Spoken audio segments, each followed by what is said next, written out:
Global issues में से एक इशू है क्लाइमेट चेंज, और उसी के कॉन्टेक्स्ट में आज हमारे पास टॉपिक है क्लाइमेट फाइनेंसिंग का। तो आइए समझते हैं क्या है क्लाइमेट फाइनेंसिंग और why do we need it.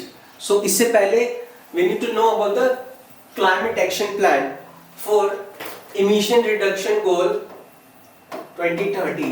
सो अगर homes can reduce emission by 16% by 2030. Similarly, commercial building 13%, industry 5%, transportation 18%, city and country operation can reduce emission of the harmful gases by 2% by 2013.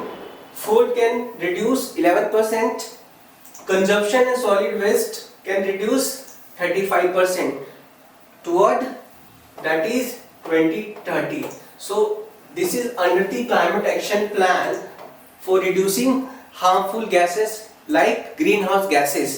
So let's understand what is this climate finance. So अक्सर there is a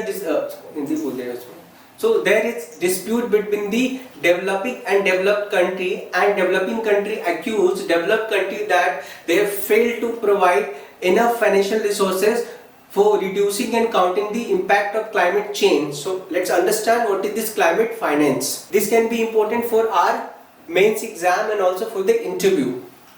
Basically it refers to local, national, transnational financing which may be drawn from public or private and alternative sources of financing. So it includes government to government support, industry to industry support and other stuffs.